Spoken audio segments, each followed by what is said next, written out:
paksa natin ngayong araw na ito ay ang mga pangyayari ukol pa rin sa ating Senado, flood control, impeachment at lahat na ng mga related aspects nun. So bago tayo magpatuloy, huwag pong kakalimutan like, share, follow, and subscribe. Umpisahan na po natin. Okay. Alright, so magandang gabi.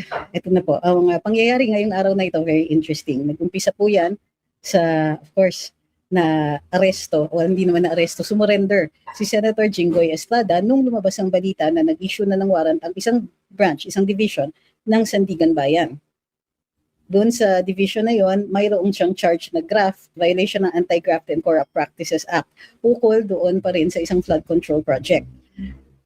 So, ayon sa warrant of arrest, ang kanyang piyansa ay nakaset sa 90,000 pesos. Agaran siyang pumunta sa Senado kasama ang kanyang mga abogado at nag-file ng bail. Nakauwi rin siya ngayong araw na ito. So, maraming rumors ang umikot bago yung nag-umpisa, no? Bago na-issue yung warrant, ilang araw na pong binabantayan yan. At in fact, nagbigay pa nga ng statement si Secretary John Vic Remulla na we have eyeballs on him. So, thinking na yun na nga, pag-issue ng warrant, ikukulong na siya dahil mayroon siyang charge na plunder. Hindi po lumabas ang warrant para sa plunder ngayong araw na ito. Bagkus ang lumabas ay yung warrant doon sa graft. So, given na naka-bail po siya, i-expect natin na exciting na naman ang Senado sa Monday.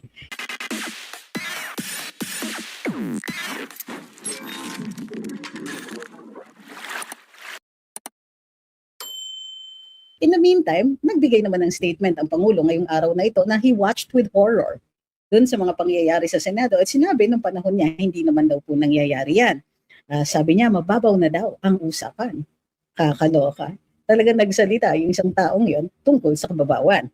In the meantime, nag-order naman, in-announce naman ni Senate President Alan Peter Cayetano na mag-create ng subcommittee ang Blue Ribbon Committee para lang talakayin o imbestigahan o dinggin ang mga issues dito sa flood control. Kung sa madaling salita, itutuloy yung pagdidinig doon sa flood control pero tututukan ito ng isang subcommittee at ang chairman ng subcommittee na yon ay si Senator Rodante Marcoleta. Nag-issue naman ng statement si former Senate President Tito Soto na hindi pa yata lumilipat ng opisina at sinabing hindi daw legal yun. It is not legal. Ito ngayon ang strategiya na nakikita natin na mangyayari. Yaman din lamang na ang ginagawa ng kabilang panig at ng NBI at ng iba pang mga law enforcement at ibang law enforcement agencies ay maggagawa ng isang hakbang o aksyon na kahit sabihin pa nilang hindi ito legal, bahala ka na, ikaw ang mag-file ng kaso kung sa tingin mo hindi ito legal. Now, there's nothing wrong with that. However, ang nakikita natin ay itinutulak talaga ng ilang mga ahensya sa gobyerno o mga personalidad o mga opisyales sa administrasyon na itulak yung hangganan ng pasensya natin.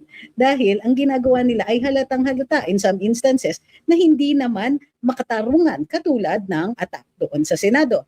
Katulad ng pag-aresto at pagdala sa Hague ni dating Pangulong Rodrigo Duterte at yung ina-attempt din nila ngayon na gawin kay Senator Bato at iba pang mga personalidad na posibleng haharap din or humaharap din o nabanggit bilang mga respondents sa ICC case.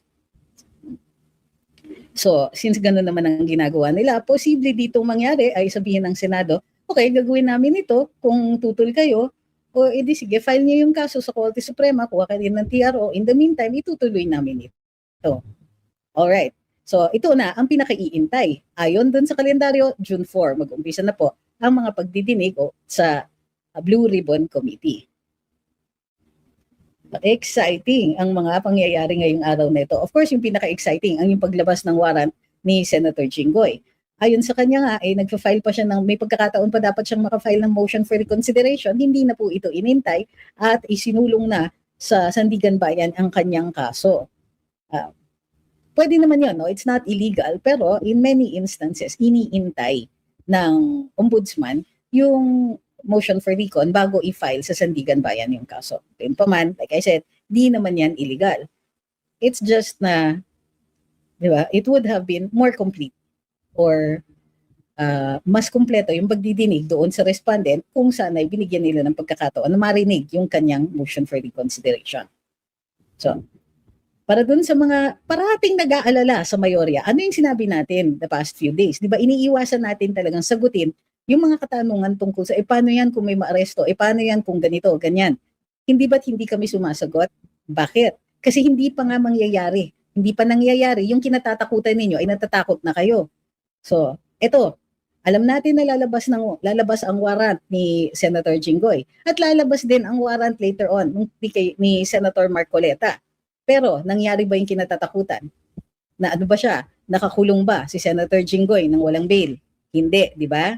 So, yung mga nag-aalala tungkol sa recalibration o reconfiguration ng mayorya sa Senado, wait lang, di pa po tapos. Besides, mag-recess na uli ang Kongreso after Wednesday.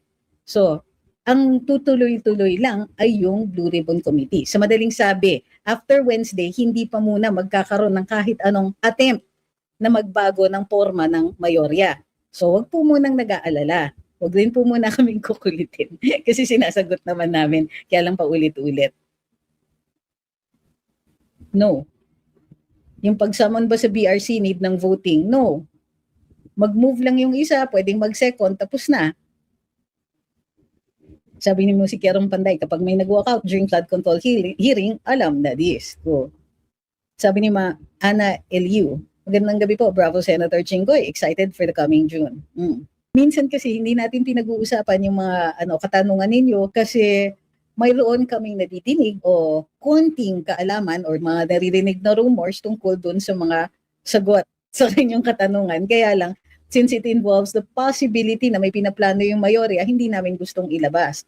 Suffice it to say, kung hindi natin nakikita na nag-aalala ang mayorya, bakit tayo ang mag-aalala? In the meantime, ang kailangan ay tuloy-tuloy ang ating pag-propose. Tuloy-tuloy ang ating, yung sisiguraduhin natin na nadidinig tayo. Hindi lang ng minority, pero ng administrasyon. Para alam nila, hindi sila magse-second guess, sure na sure sila. Yung galit ng taong bayan ay sukdulan na. Of course, marami sa atin naniniwala na ang solusyon ay sa eleksyon 2028. Gayon pa man, di ba? Meron ding mga inip na at naiintindihan natin, talagang nakakainip. Masyadong mahaba na ang panahon na pinalipas natin na nakaupo itong mga opisyalis natin na wala na ngang serbisyo, nagnanakaw pa. Ni si Kierong Panday, may pattern every Friday may galawang B-admin. Hindi nga Friday merong plano, may nilalabas sila. Ito nga ang sinasabi ko sa inyo. Part of the reason kung bakit ang ilan sa inyo ay nag-aalala dahil nakikita ninyo yung tuloy-tuloy na pagpo-post ng kalaban natin. Ang purpose ng kanilang pagpo-post ay takutin tayo o mawalan tayo ng na umanghina ang ating suporta sa ating mga senador, yung mayorya, yung brave Senate 13. At pag nanghina yung ating suporta dyan, baka they'll second guess themselves. It's kind of a way, an indirect way na dinidiscourage nila yung mga miyembro sa mayorya para tumawid into the minority. So unfortunately, yun na nga, masyado nang malaki ang tinaya ng mga senador na nasa mayorya. Masyado nang marami ang batikos sa kanila at minsan outright pambabastos. Yung atake o yung attempt na pasukin ang Senado na kung saan nagkaroon ng putukan ay isa sa dahilan na nagiging mas cohesive at mas solid yung mayorya. Pang double jeopardy sa plunder, di ba last 2024 acquitted na si Jinggoy sa plunder? Iba po yatang kaso yon. So pangatlong beses na po siya humaharap sa plunder, na-acquit na po siya sa dalawang previous cases. Wala po akong naririnig na na-acquit siya in 2024. Baka meron siyang napadismiss na ilang mga counts. Ma'am Marites, di na ako nababahala sa mga post ng minority, basta alam ko di sila mananalo kasi God is with the majority. May punto naman po kayo doon. Gayun pa man, kailangan pa rin natin talakayin para alam natin kung ano yung ina-attempt nila sa atin. Bukod pa dyan, ang flavor of the week na naman ay ang tinutulok na naman ng minority in the hopes na na maagaw nila yung mayorya si Senator Win Gatchalian daw ang uupong Senate President. Hay nako. Eye roll talaga, massive eye roll. Sa totoo lang, mababa ang dun sa mga nakita namin ng mga embargoed na surveys, mababa talaga ang support kay Senator Win Gatchalian.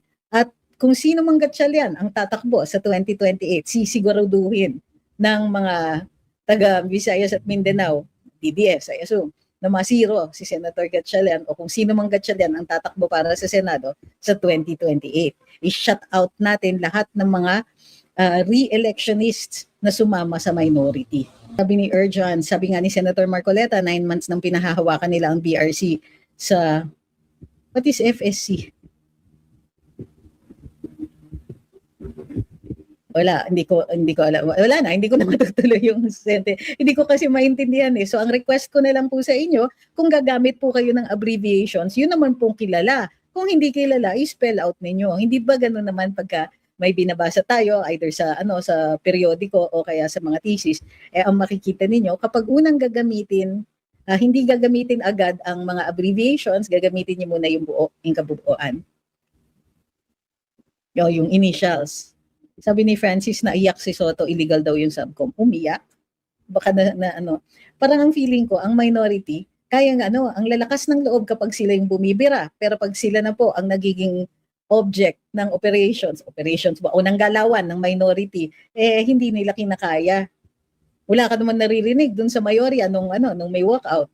Wala ka naman masyadong maririnig dun sa mga machinations na linggo-linggo may nilalabas na pangalan na ito na ang susunod na Senate President, di ba? Bago si Win Gatchalian, si Kiko Pangilinan. Bago niyan, si Chis Escudero. Ambisyon, kasi nasa mayorya si Chis Escudero.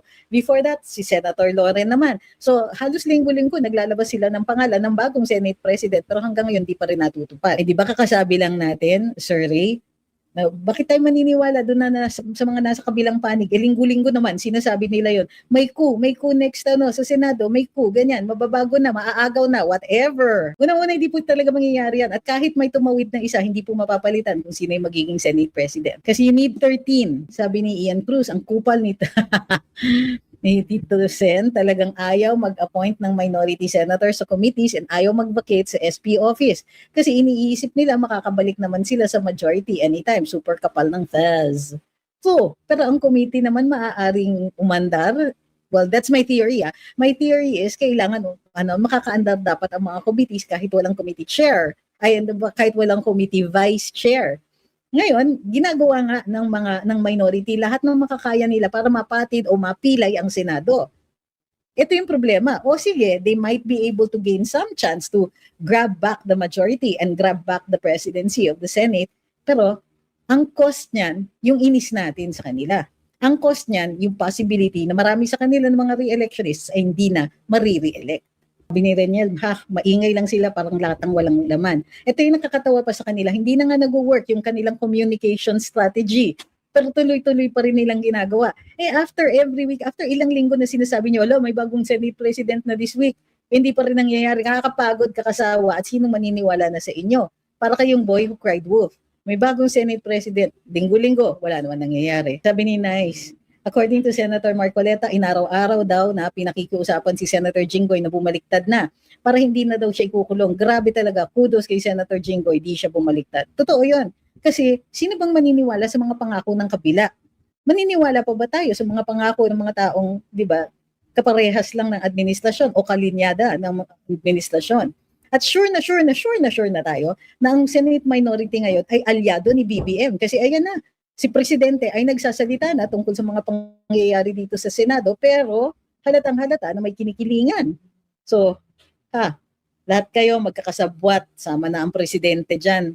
Naku, Senate minority.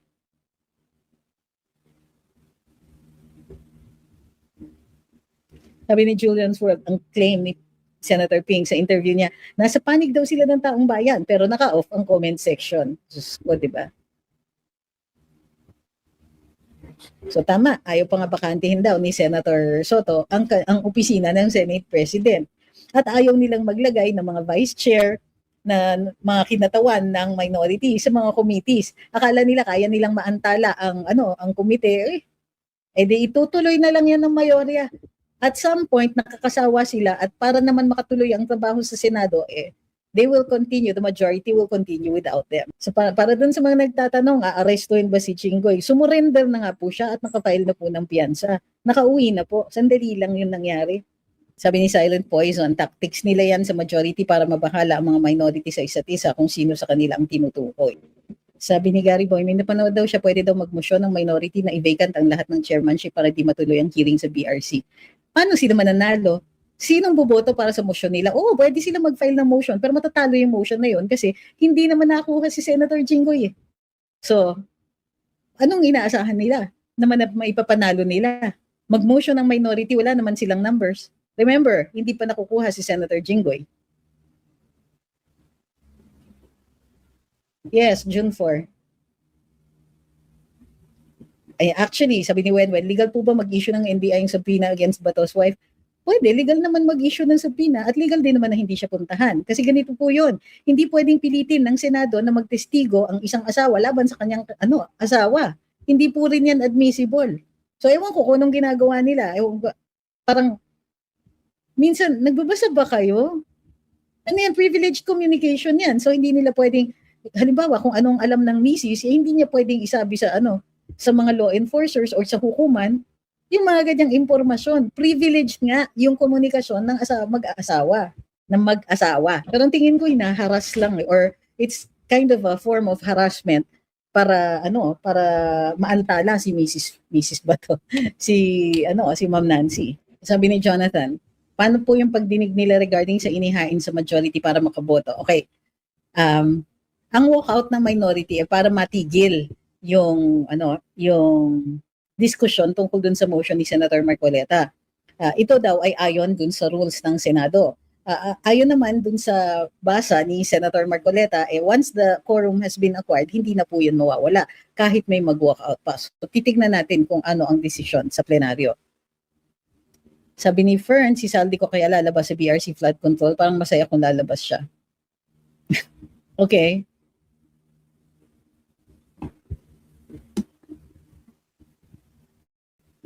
Sabi ni Daniel, ayaw nga nila makipagdebate, magmomosyon pa ba sila? Yung ang simpleng butuhan bago sila nag-walkout, ayaw nila makipagdebate, motion pa kaya sa madaming batuhan sa Senado.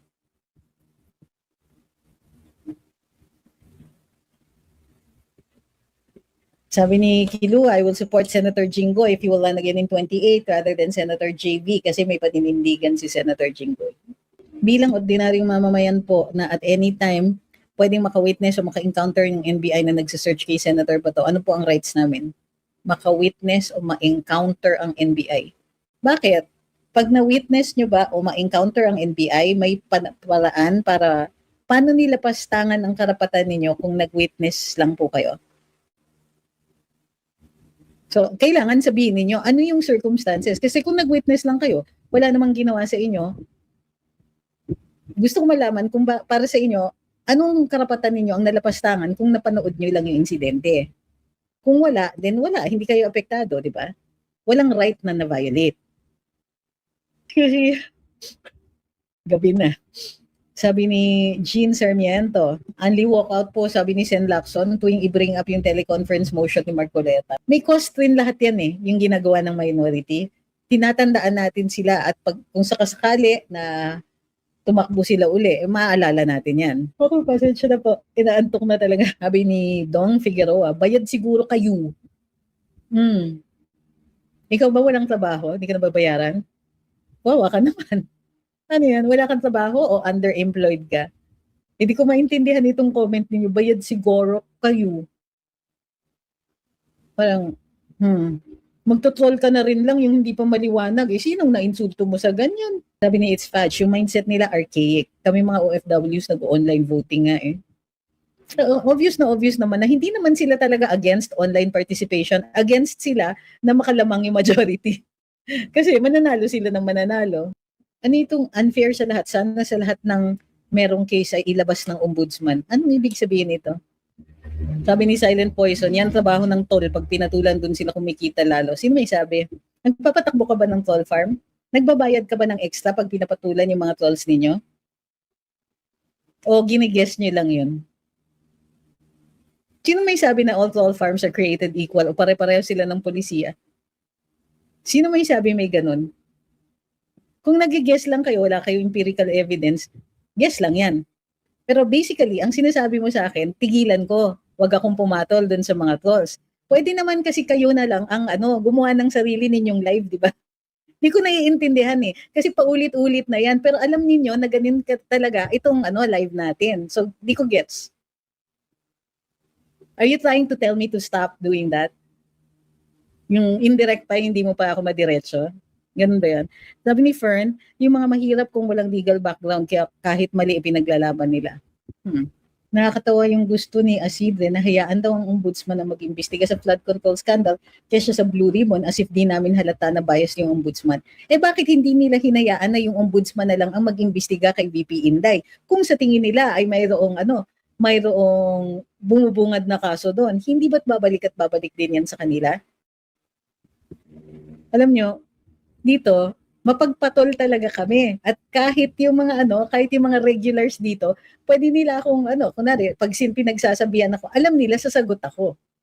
So, kaya walang snowflakes talaga dito, maliban lang dun sa mga tol. Sabi ni Aquarius, sa kasalukuyang sitwasyon ng Senado, nakikita ba ninyo na mas umiira lang rule of law or rule of politics? Palagay ko rhetorical question yan. Sabi ni Francis, may masamang plano na naman sina Pink na banggit niya sa interview niya kay Karen Davila, dakilang Karen ng Pilipinas. Eh, ba't hindi mo pa sinabi kung ano yung binabalak? Hi Chris, dapat lang yung patulan so they don't think they can push us around like the kakampings. Bakit ganun yung BBM supporters? Kasi may kasamahan ako sa trabaho, panay post sa BBM admin. Marami daw nagawa at mga DDS daw, mga bobo. Natatawa na lang ako, nakakalungkot talaga, hindi pa nagigising. Wala na. Paano mo aasahan? Mahirap gisingin yung gising na. Nagtutulog-tulugan. Sabi ni Jonathan, tama po. Yung mga trolls naman po, puro paninira lang naman statement nila. Pero sa topic ko, issue na pinag-uusapan, walang alam. True. At saka iisang style, heckling. Hindi pa nga original niyan eh, kasi yung DDS talagang nag-umpisa niyan. Kasi nga, napaka self-righteous ng mga kalaban at the time. Yung mga election campaign season. Matakbong presidente si Digong. Pagkatapos, merong mga let me educate you type na mga hirit na mali-mali pa. Nakailang beses ako natablahan ang ilan sa mga, hindi sila trolls yung mga talagang naniniwala, yung mga true pinks o true yellows na kung makapost sa social media, yung bilib na bilib sila na tama sila. Tapos pag binoint out ninyo, actually ganito yung batas, iiyak. Sasabihin, ano ka naman DDS ka O ngayon, sabi ni Great Paul, walang kwenta walkout nila sa Monday kung present si Cheese. 12 majority plus 1 minority na maiwan para mag-motion sa pag-check ng quorum. Di 13 sila, may quorum pa din. Totoo yan, isa pa pala yon na sinasabi ni Erwin Tulfo na baka may mga tatlo daw na lilipat sa minority. Ang basis niya, body language. Di ko alam, eksperto pala siya sa body language. Tingnan natin kung totoo yung body language na yun. O baka naman yung body language was only an expression for the time na nakita niya yun. Ano po ang brand ng lipstick ninyo? Tom Ford? Tama ba yun? Something like that.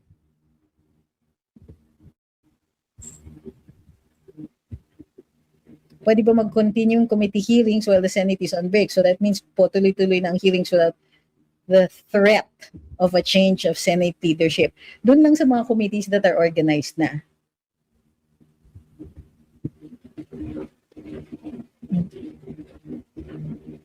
Wala naman pong binigay na dahilan si Senator Cheese.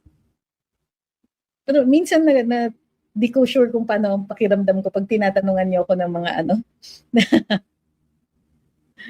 pag tinatanong niyo ako ng mga gano'n, yung personal, parang kapitbahay ko si Senator Cheese, no? So dudungawin ko lang sa fence. Sir Cheese, bakit po kayo absent? Parang gano'n. Hindi ko po alam. Hintayin natin kung ano yung dahilan. Posible naman na baka masama ang pakiramdam o kaya baka may hearing siya. Hindi natin alam. Sabi ni Kilua, I like Attorney Trixie kasi nililecture rin niya kami mga DDS pag may mali. Kami nasabi, kaya I really appreciate. Marami kong matututunan dito. Sabi ni Silent, nagpapalakas na lang loob yan si Bendel. Pwede. Kasi napahiya na siya. Ang dami nga niya mali Halimbawa, yung galit na galit siya, yung pala, galit na galit siya dun sa sabi niya, basta galit na galit siya sa remote participation. Sabi niya, bakit daw boboto ng ganun? Bakit daw sila minamadali? Ni-remind siya ni Senator Alan Peter na ang pinag-uusapan pa lang po dito ay yung motion on the motion. Pasensya na po.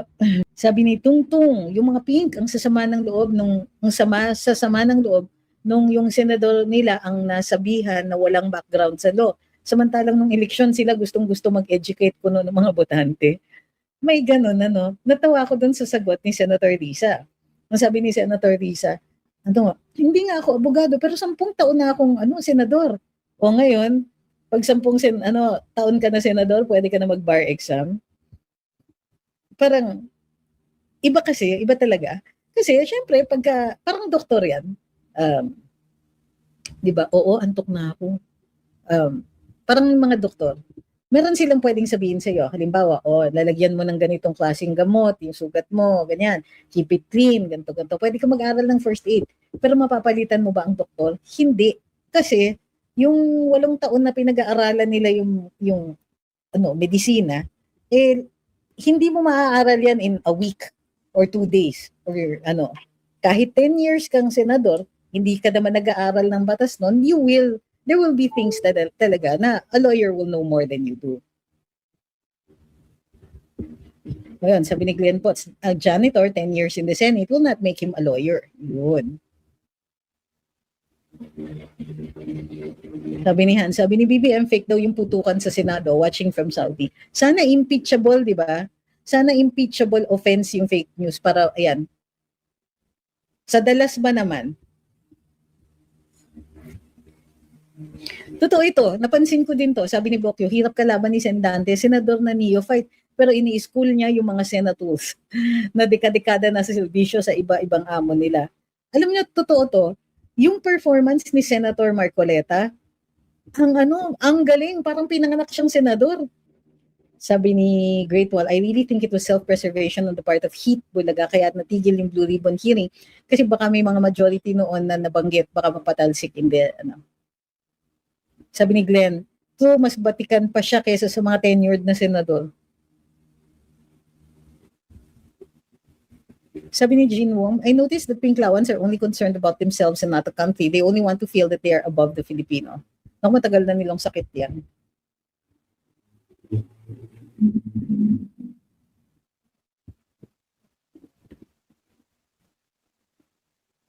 Sabi ni Ma'am Marlene, yung ibang senators ang tagal na sa Senate, hindi man lang kumuha kahit crash course sa batas para hindi man sila nilalaman ng magagaling na abogado. Hindi totoo yan, ma'am. Teka, sabi ni Ma'am Dalia, if you need 16 votes to convict and 9 votes to acquit, paano kung both votes? Ma'am, hindi po kailangan mag-concur.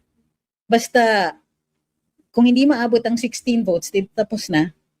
They don't need 9 votes to acquit. You only need that kapag lahat magpa-participate. Ganito po yun. Sa 16, regardless of yung mga natira, mag-acquit, mag-abstain, umabsent, mga ganyan. Basta dapat 16. 2/3. Yun ang nire-require ng saligang batas. 2/3. So, kailangan maabutan yung 2/3. Pag hindi naabutan yung 2/3, goodbye. Sabi ni Bokyo, BBM seems to be on the offensive now based on statements he made in Japan. Kala mo naman may halaga pa mga patutsyada niya. Sinampal ka ng -15 sa pang-uwi. Yep. Isa pa yan. Tingin ko kaya siya nagsasalita nagpapapansin sa audience para baka sakaling tumaas-taas yung kanyang ratings.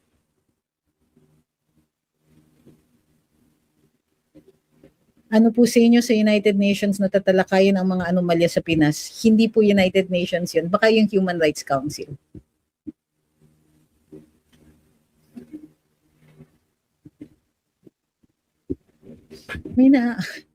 Alam niyo yung pag minumulto kayo, may naaamoy ka. Hindi ko alam kung sino nagsispray o amoy bulaklak. Na naman tao. Bakit po madalas undertime si Senator Lito Lapid 4 p.m. pa lang naalagaw na? Uy, grabe. Sige, pansinin natin i-observe ko. Sige, pasensya na po.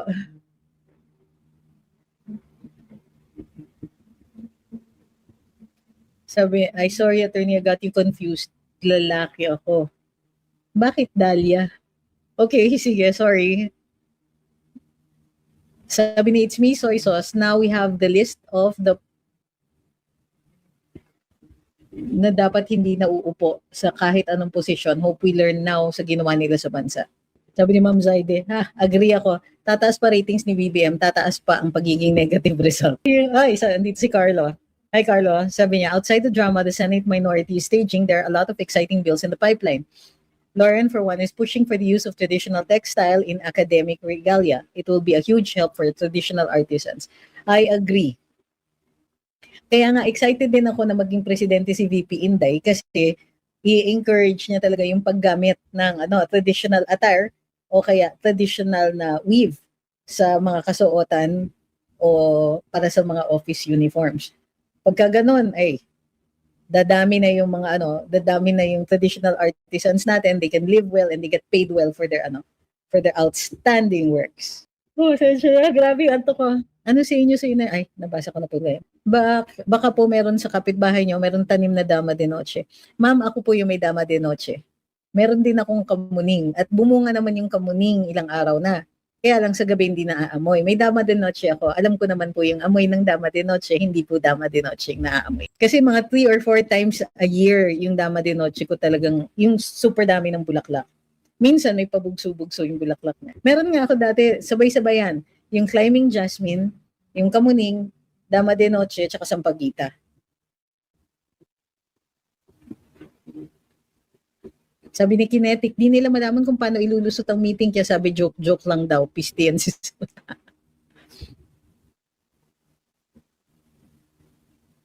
Hi KCM5, Jelik. Hi kay Jeff, maraming salamat nga pala sa Divine Fingers. Thank you. Thank you kay Marichu Tonggol for the heart me. Good morning kay King. Sabi ni Verhel, may napanood ako sa PNC, sabi gagawin plan daw ng minority na makulong 2 from the majority para 10 na lang sila. Sa ganun daw, mag-declare daw ng minority ng vacant. Actually, hindi minority po gagawa nun kasi wala naman silang reach into the judiciary. Pero ang executive may reach into the prosecutorial arm of the ombudsman. So, prosecutorial ang ombudsman. So, may reach sila doon sa ombudsman. So, ang nangyayari dito is nagiging obvious yung sa buwatan ng minority at saka ng executive. Pero hindi kakayanin ng kahit sino mang senador na may mapakulong. Ang magpapakulong niyan ay yung prosecutor can ask for warrant of arrest kung may probable cause na at sila yung complainant. Sabi ni Jeff, madami ako natututunan pag andun po kayo lagi sa The Spokes. Oh, thank you. Sabi ni Fer, nakakaasal nga si SP, nag-joke lang yung meeting niya about CONAS. Oh, nag-joke lang daw. Joke daw. Eh di umamin sila na pinag-uusapan yun. Di ba? Parang nakaka-insulto minsan kung gumawa ng excuses itong mga opisyal natin pagka nahuhuli. Joke lang yun. Uy, talaga. Bakit ang dalas nila doon kumain? Sabi ni Nikki Kuchi, nakaka-frustrate lang po, pero di naman ako nawawala ng hope and faith in God na hindi niya hayaan magwagi ang mali. At ito rin, ang assurance ko is, magaling si VP Inday eh. Magaling yung mga taong tumutulong, magaling yung mga taong tumututol sa administrasyon na ito, lalo-lalo na sa kanilang mga failures at mga pagkakamali. So, wag po kaagad mawalan ng loob. Kumbaga, hindi naman nag-iintay lang ang mga senador na filean sila ng mga kaso, di ba? Hindi sila nag-iintay na biglang agawin ng minority ito. So, pagkatiwalaan na lang natin na meron talaga tayong hindi nalalaman sa mga ginagawa nila. Pero hindi sila talo. Naku, pasensya na po at hindi na kaya ng aking antok itong live natin. Hindi tayo naka 1 hour ngayon. Pero promise, bukas, dagdagan ko na lang yung oras. Pero, recorded ba? Nasa SMNI po ako bukas. Hindi ko alam kung live yung programa o pre-recorded. Pero mag-live ako just before I go on the air. Para masaya. Diba? So, thank you very much. Pasensya na, matutulog muna ako at puyat na puyat ako.